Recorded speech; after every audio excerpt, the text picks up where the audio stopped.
So do your best at finding the tools to get you through procrastination. You don't want to avoid it because the longer that you avoid it, you're it's always gonna chase you. And then it's like a rubber band effect. It's like you're running as fast as you can, and then you're trying to, but then you're also like increasing the tension on what it is that's attached to you. So you you have to go through it. But if you understand the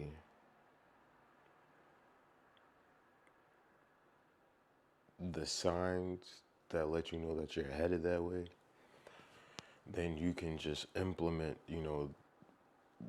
the tools that you need to navigate through it. And then the more that you face those and utilize those tools, you can look back and be like, okay, uh, what's a what's a more efficient way to get through this? Because you don't want to avoid it, because it's always something that you're gonna have to deal with. So find the tools to help you progress through procrastination. And I was having a good conversation the other night. I'll say the other night, and I was talking about how I usually utilize the timer on the microwave. I'll set, like intervals of like 15, 20 minutes. And that could be for anything around here. It's like if I got dishes in the sink, or if I'm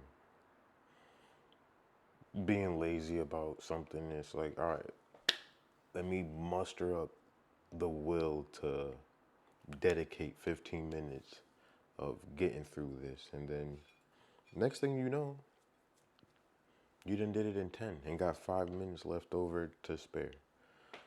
And then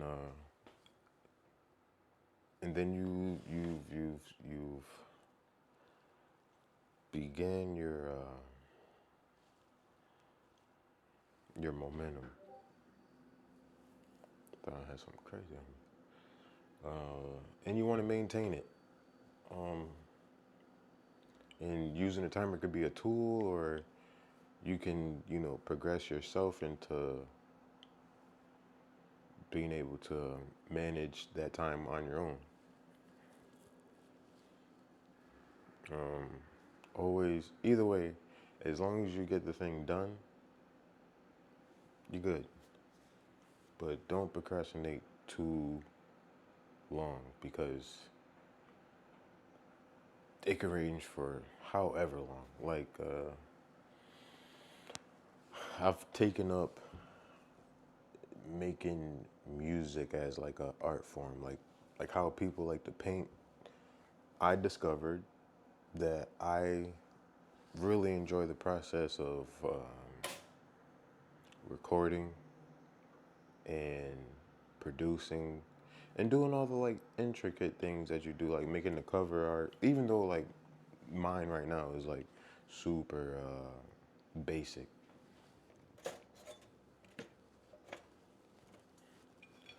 but you got to start with the basics. Unless if you already have like a sort of natural knack for it. Ooh. Start with the basics and then build from there. If you're wondering, I'm making some tuna.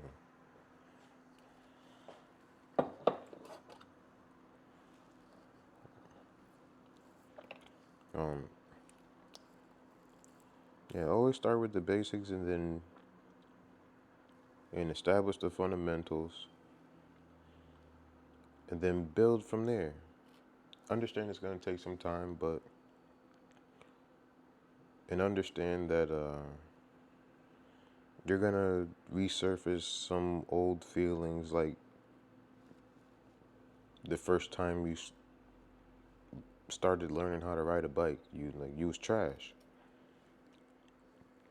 But then, after you got your balance and you got the mechanics of pedaling and maintaining balance and holding the handlebars, and you don't need the training wheels or somebody to hold on to the back of the seat to keep you stable. And it's like, and then you take off, and then you riding slow, and then you get a little bit faster, then you're going down hills and little ramps and all that other stuff, and then you progress. And then one day you're Travis Pastrana, or I know that's a different, whole different kind of vehicle, but Dave Mirra. You can tell what age I am by that reference. Rest in peace. Oh shit. Unless if you're still here. But yeah, just don't be afraid to start over. But if you do have to, just approach that whole time period as a student. Just like take whatever you learned before, eject it from your brain, start completely over, and just learn the basics over.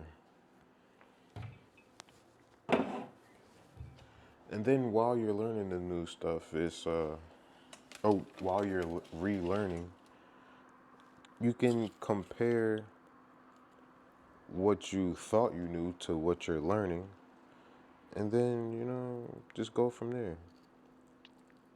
But, yeah, don't be afraid of being a student. Don't be afraid of not knowing, because you're not going to know everything. Because if you did, then you wouldn't be watching this. You'd be Mr. or Mrs. Know-it-all. You'd have all the answers. You'd probably still be on YouTube. You'd just be, or maybe not. Maybe you'll just be like somebody who's like buy my course, selling courses to people, so they can learn what you know, or you tell them whatever you want them. I don't know. But yeah. Be a student,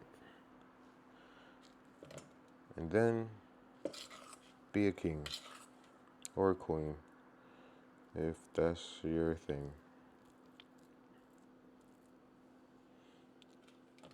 A nice sidebar situation is make a nice bowl of whatever you like between two pieces of bread. Put it in the fridge, and then whenever you get hungry, go in the fridge, got yourself a sandwich with a quickness. Sandwich, some chips,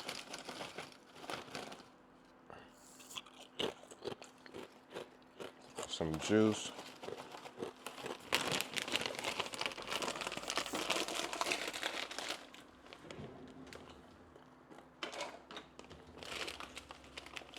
put on a nice show